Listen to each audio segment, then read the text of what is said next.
नमस्कार, बहुत स्वागत है आपका। आप देख रहे हैं हमारी खास पेशकश। मैं हूं आपके साथ नेहा दुबे। मॉनसून के आने में देरी बनी चिंता की वजह। दरअसल मौसम का अनुमान लगने वाले स्काईमेट ने आशंका जताई है कि सितंबर में मॉनसून सामान्य से नीचे रहेगा, जिसने देश में खेती को लेकर चिंता बढ़ाती है। स्काईमेट ने जून से सितंबर तक 4 महीने की लंबी अवधि के लिए 868.6 मिलीमीटर बारिश का अनुमान लगाया है, जो दीर्घ अवधि के औसत का 94% हो सकता है। लानीना के चलते पिछले लगातार 4 साल में दक्षिण पश्चिम मानसून सामान्य से अधिक रहा।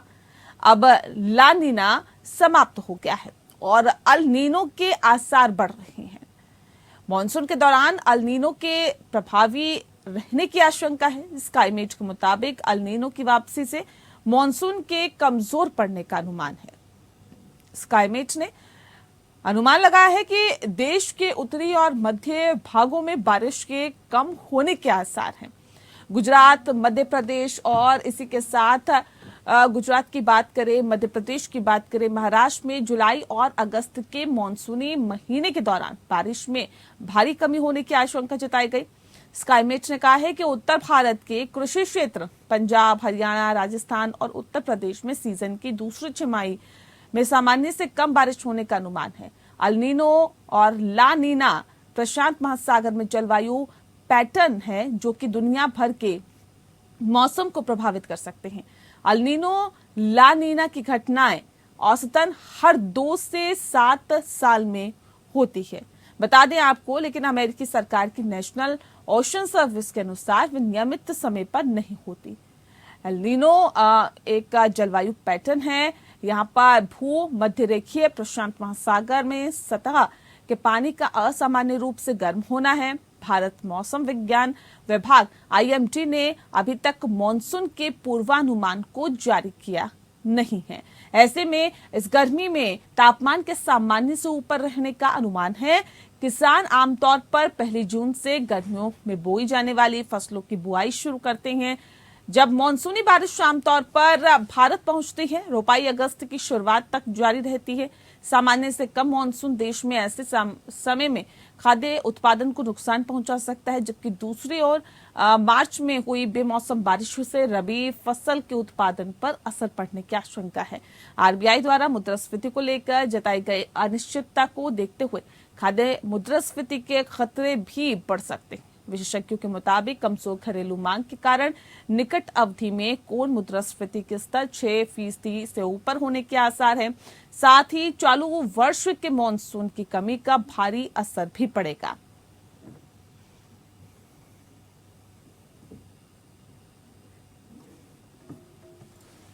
तो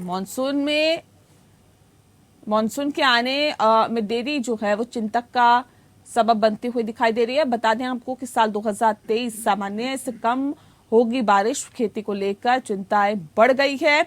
सितंबर में मानसून सामान्य से नीचे रहेगा। बारिश के सामान्य होने की 70% संभावना है और ऐसे में बारिश के सामान्य से ऊपर होने की 10% संभावना है। बारिश के सामान्य से कम होने की 20% संभावनाएं हैं। तो जब सबसे ज्यादा संभावना यही है कि जो मानसून है वो सामान्य से कम रहेगा, जिससे कि अब सवाल इस बात को लेकर है कि खेती कैसे होगी। फसलों को पानी चाहिए और फसलों को पानी नहीं मिलेगा तो कितना कृषि के मद्देनजर नुकसान होगा। ये तमाम चीजें आज हम आंकने की कोशिश करेंगे, क्योंकि ये बहुत महत्वपूर्ण हो जाता है कि आखिर अगर मानसून नहीं होता या सामान्य से कम रहता है तो इससे किसको दिक्कत होगी, कितनी दिक्कत होगी और ये दिक्कत जो होगी वो हमारी अर्थव्यवस्था पर किस तरह से प्रभाव डालेगी। इन तमाम चीजों को आज हम समझने की कोशिश करेंगे।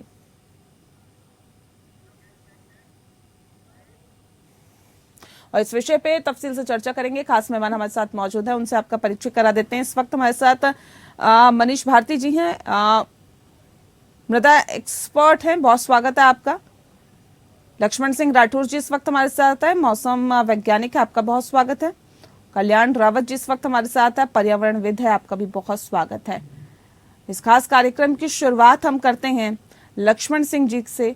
लक्ष्मण जी, सवाल इस बात को लेकर है, ये कहा जा रहा है कि मॉनसून सामान्य से कम रहेगा। कितनी संभावना इसकी जताई जाए, और अगर ये सामान्य से कम रहने की बात कही जा रही है तो इसके पीछे की मुख्य वजह क्या मानते हैं आप?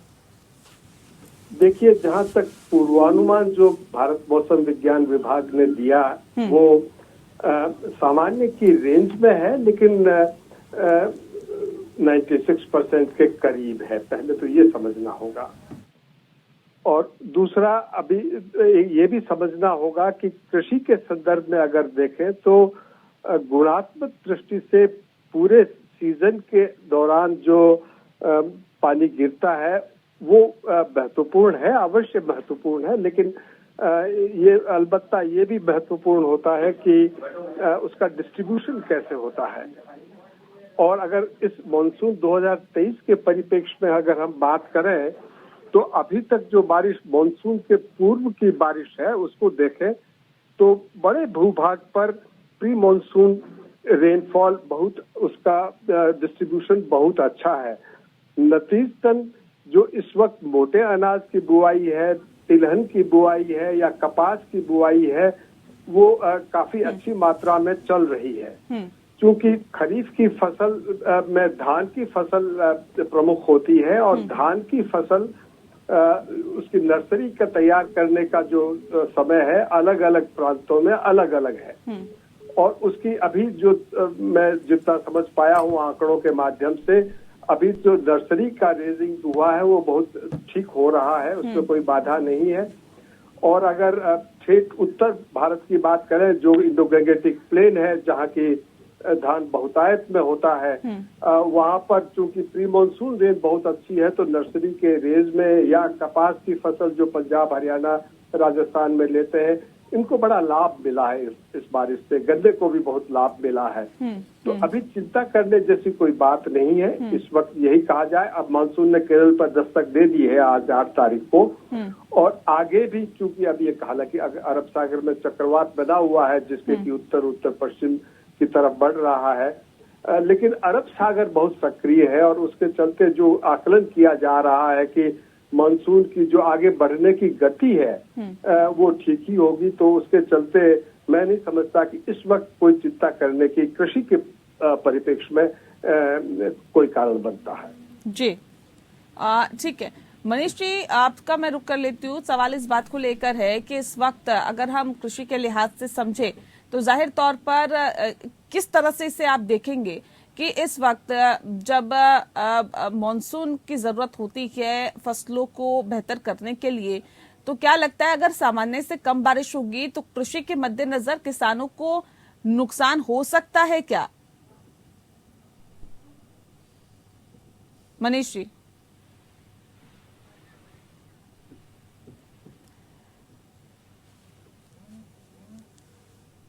तो लगता है आवाज उन तक नहीं पहुंच पा रही। एक बार फिर से हम संपर्क साधने की उनसे कोशिश करेंगे।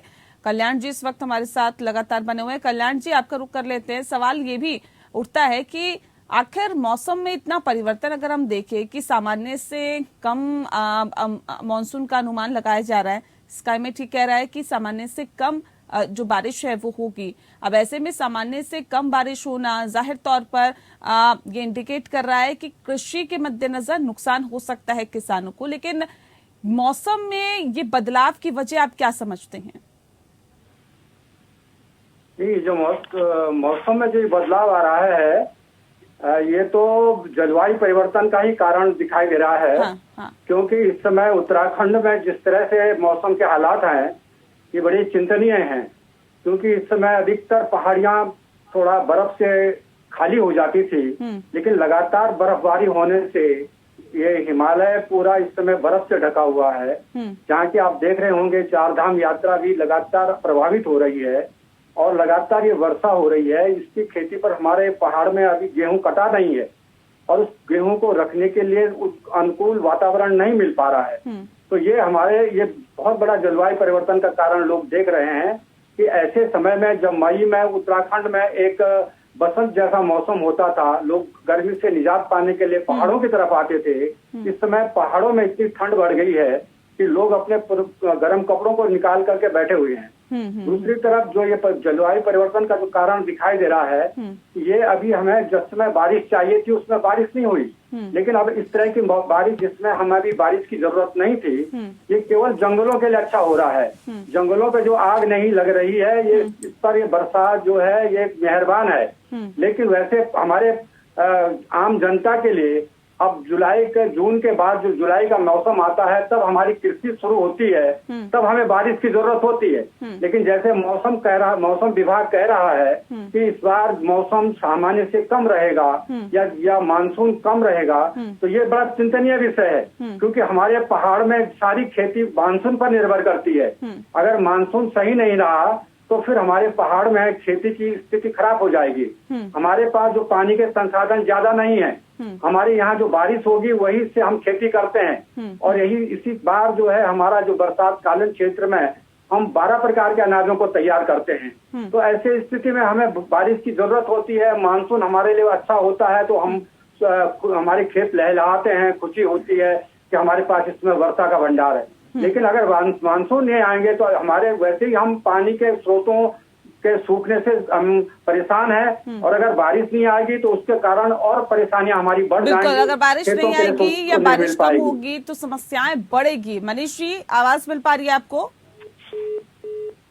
हाँ जी मनीष जी, स्काईमेट ने अनुमान लगाया है कि देश के उत्तरी और मध्य भागों में बारिश कम होने के आसार नजर आ रहे हैं। खासतौर पे गुजरात, मध्य प्रदेश और महाराष्ट्र में जुलाई और अगस्त के मॉनसूनी महीने के दौरान बारिश में भारी कमी होने की आशंका है। ऐसे में अगर ये चीजें सही साबित होती है, क्योंकि अभी तो ये आशंका ही जताई जा रही है, अगर ऐसा होता है किसानों को कितना नुकसान होगा इससे? और अधिक वर्षा भी हमारे लिए। मनीष जी से सवाल है सर मेरा। मनीष जी सुन पा रहे हैं आप हमें? चलिए, लगता है आवाज वहां तक नहीं पहुंच पा रही है। दरअसल आज हम बात कर रहे हैं मॉनसून के देरी से आने पर आखिर किसानों की चिंताएं कितनी ज्यादा बढ़ गई है, और अगर इस बात को सही ये साबित हो जाती है तो कितनी दिक्कतें किसानों को आगे हो सकती है। मनीष जी का सीधा रुख कर लेते हैं। मनीष जी, मैं सीधा रुख आपका कर रही हूँ। अब सवाल इस बात को लेकर है क्योंकि स्काईमेट ने कहा है कि उत्तर भारत के कृषि क्षेत्र पंजाब, हरियाणा, राजस्थान और उत्तर प्रदेश में सीजन की दूसरी छमाही में सामान्य से कम बारिश होने के अनुमान है।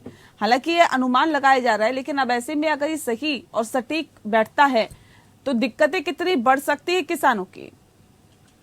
जी, आज एक टेक्निकल ग्लिच की वजह से बार बार संपर्क नहीं हो पाया, उसके लिए माफी चाहूंगा। मैं थोड़ा एक रिमोट एरिया में हूँ, देहात में। जहां तक सवाल मानसून का और किसानों का है, देखिए इस आधुनिक युग में आज की तारीख में किसानों के पास बहुत संसाधन है कि वो अपने फसल का और उत्पादन का नुकसान नहीं होने देता। लेकिन जो ये संसाधन है इसकी एक कीमत है, चाहे वो डीजल फूके या बिजली फूके। अगर मानसून पूरा नहीं होगा तो निश्चित तौर पर, सीधे तौर पर जो किसान है उसके जो उत्पादन की जो कीमत है, जो प्रोडक्शन कॉस्ट है, उसमें बेतहाशा बढ़ोतरी होने वाली है। ऑलरेडी हाल ही में सरकार ने अभी कल परसों में एमएसपी डिक्लेयर किया है, 10% का इंक्रीमेंट दिया है। मुझे लगता है कि जो ये प्रेडिक्शन आज किए जा रहे हैं कि मानसून बहुत हल्का होने वाला है और कम होने वाला है, सरकार को अपनी एमएसपी के ऊपर दोबारा से एक कुछ ना कुछ बोनस या कुछ जो अनुदान है वो सरकारों के लिए, उसके लिए एक पॉलिसी फ्रेमवर्क करना पड़ेगा। क्योंकि निश्चित तौर पर जैसे जैसे जितना मानसून कम होगा उतनी ही सीधे तौर पर किसान के जो उत्पादन की जो कीमत है उसमें बेतहाशा बढ़ोतरी होगी, और अगर वो कंपनसेट नहीं हुआ तो जो आर्थिक नुकसान किसान को होगा उसकी भरपाई करना मुश्किल होगा। मैं यहाँ बिल्कुल क्लियर कर दूं कि मेरा ये मानना है कि भारत का जो किसान है आज की तारीख में, उसने इतने संसाधन प्रौद्योगिकी से जुटा लिए हैं, चाहे वो बोरिंग है, चाहे वो डीजल जेनसेट है, चाहे वो ट्रैक्टर से करता है सिंचाई, या जैसे भी जिस भी तरीके से करता है, या वो ड्रिप इरिगेशन को यूज करके करता है, वो अपनी फसलों का प्रोडक्शन तो मेंटेन कर लेगा, लेकिन उसकी जो कॉस्ट बढ़ेगी उसके लिए उसके पास कोई तरीका नहीं है। वो सरकार की तरफ देखेगा, बाजार की तरफ देखेगा, और अगर वो उसको नहीं मिला, उसमें उसको सपोर्ट नहीं मिली, तो निश्चित तौर पर किसानों के लिए एक बुरा समय आने वाला है। तो ये सरकार के हाथ में होगा, बाजार के हाथ में होगा कि जो कम मानसून हो रहा है इससे जो उत्पादन की लागत बढ़ेगी, क्या किसान को उसकी भरपाई होगी, या किसान जो मरता हुआ किसान है, ऑलरेडी आर्थिक रूप से टूटा हुआ किसान है, क्या वो फर्दर उसके जो कर्ज हैं वो बढ़ने वाले हैं, क्या फर्दर उसकी आर्थिक स्थिति खराब होने वाली है? किसानों के लिए तो निश्चित तौर पे ये कोई अच्छी खबर नहीं। बिल्कुल किसानों के लिए अच्छी खबर नहीं है। लक्ष्मण जी, सवाल ये भी उठ रहा है क्योंकि भारत मौसम विज्ञान विभाग यानी IMD ने अभी तक मानसून के पूर्वानुमान को लेकर कुछ नहीं कहा है, लेकिन इस गर्मी में तापमान के सामान्य के ऊपर रहने का अनुमान जरूर लगाया गया है। अब सवाल इस बात को लेकर है, स्काईमेट पर कितना भरोसा किया जा सकता है और उसके मद्देनजर क्या सरकार को भी इस और तैयारी करने की जरूरत है? नहीं नेहा जी, मेरे ख्याल से भारत मौसम विज्ञान विभाग ने अपनी मानसून का जो दीर्घावधि पूर्वानुमान वो जारी कर दिया था और उन्होंने जो आंकड़े दिए थे उसमें और स्काईमेट के आंकड़ों में कोई विशेष अंतर नहीं है। पहली बात तो ये मैं स्पष्ट कर दूं, लेकिन वो कैटेगरी चेंज हो जाती है कि भारत मौसम विज्ञान विभाग ने ये कहा था कि मानसून सामान्य रहेगा और ये स्काईमेट ने कहा सामान्य से कम रहेगा, लेकिन चूंकि थ्रेशोल्ड के दोनों आर पार है 96% से एक थोड़ा अधिक थोड़ा कम, लेकिन अंतर विशेष नहीं है। तो पहली बात तो ये और दूसरी बात ये कि ये आकलन चूंकि जिस एक बड़े कारक जिसकी जो चिंता का विषय आपने भी पहले जिक्र किया कि एल नीनो आ रहा है और एल नीनो आता है तो मानसून को प्रभावित करता है, और हम ये भी जानते हैं कि एल नीनो का कोई 1-to-1 रिलेशन मानसून के साथ नहीं है। एल नीनो के अलावा भी बहुत सारी सामुद्रिक या भू संबंधी या वातावरण संबंधी परिस्थितियां होती है जिनके एकीकृत प्रभाव से मानसून की दशा और दिशा निर्धारित होती है। और अभी देखने को ये भी आया है कि जो हिंद महासागर है उसके अंदर इंडियन ओशन डाइपोल होता है, यानी हिंद महासागर के तापमान में जो अंतर होता है वो भी मानसून को परोक्ष रूप से प्रभावित करता है, और उसका जो पूर्वानुमान है वो मानसून अच्छे मानसून के हक में है। तो कुल मिलाकर के एक जो प्रशांत महासागर के तापमान की परिस्थितियां जिसको एल नीनो के संदर्भ में आकलन किया जा रहा है कि वो अगस्त या सितंबर तक उभर के आएगा, आ सकता है, लेकिन उसको न्यूट्रलाइज भी जो इंडियन ओशन डाइपोल है वो करने की क्षमता रखता है। आगे क्या होगा भविष्य के गर्भ में कोई नहीं जानता, लेकिन हाँ ये बात अवश्य है कि अगर खरीफ की फसल के लिए बारिश की कमी होती है तो निसंदेह किसान के लिए चिंता का विषय होता है, क्योंकि हमारे बड़े भूभाग पर जो एरिड और सेमी एरिड रीजन है जहाँ की हम मोटे अनाज को जिसमें कि सोरगम, फल, मिलेट, तिलहन, दलहन ये जो लेते हैं सारे इसी क्षेत्र से आते हैं। और इस क्षेत्र में जैसा अभी मनीष जी कह रहे थे कि भाई जल के ऑल्टरनेट व्यवस्था जो है वो कहीं है कहीं नहीं है तब भी उसकी लागत बढ़ जाती है, और अगर लागत के अलावा फिर रबी के लिए पानी कम रह जाता तो वो चिंता है। तो अगर बारिश कम होती है तो होती ही है, लेकिन अभी बहुत जल्दबाजी है नेहा जी ये आकलन करना कृषि के संदर्भ में, क्योंकि यहाँ पे जो वर्षा का वितरण है वो बहुत महत्वपूर्ण। हमने कई बार देखा कि बहुत अच्छा मानसून है, सामान्य से अधिक है, तब उसके बावजूद भी जो है उत्पादन कम रह जाता है, कारण कि वो डिस्ट्रीब्यूशन बेटर नहीं है, और सामान्य से कम होने के बावजूद भी कृषि उत्पादन जो है बहुत अच्छा होता है, क्योंकि उसका वितरण जो है वर्षा का वो बहुत अच्छा होता है। जब फसल को पानी चाहिए वहाँ गिर जाता है, बस उतना ही बहुत है। बिल्कुल, अभी से कुछ भी अनुमान लगाना जाहिर तौर पे कहा जा सकता है कि बहुत सटीक नहीं होगा। अब वाकई देखने वाली बात होगी स्काईमेट ने जो कहा है उसमें कितनी सच्चाई रहती है या फिर कितना वो सटीक बैठता है। मौसम विभाग ने भी अपने आंकड़े जारी कर दिए हैं, लेकिन बहुत ज्यादा दोनों में अंतर नहीं है। लेकिन वाकई देखने वाली बात होगी कि मौसम कैसा रहता है, यानी कि मानसून आता है तो कितना आता है, सामान्य से कम आता है कि ज्यादा आता है। जहां पर बारिश चाहिए, बारिश का पानी चाहिए, वहां पर पड़ जाएगा तो जाहिर तौर पे कहा जा सकता है कि जो ये कहा जा सकता है जो फसलें हैं वो बेहतर होती है, और जितने पानी की आवश्यकता होती है फसलों को मिल जाए तो उससे खेती अच्छी होती है। लेकिन अगर नहीं मिलेगा तो जाहिर तौर पे कृषि पे ज्यादा प्रभाव पड़ेगा, और अगर कृषि पे प्रभाव पड़ेगा तो हमारी अर्थव्यवस्था पर प्रभाव पड़ेगा, और अर्थव्यवस्था पर प्रभाव पड़ेगा तो आप जानते हैं कि फिर आर्थिक तौर पर देश कहीं ना कहीं दिक्कतों का सामना करता है, क्योंकि हमारी अर्थव्यवस्था तकरीबन 50 से 60% से ज्यादा कृषि पर निर्धारित है। अब ऐसे में वाकई देखने वाली बात होगी क्या कुछ रहता है, या मौसम कैसा रहता है, मॉनसून कैसा रहता है। आप सभी का बहुत बहुत शुक्रिया हमारे खास कार्यक्रम में जुड़ने के लिए। इसी के साथ खास पेशकश में इतना ही। नमस्कार।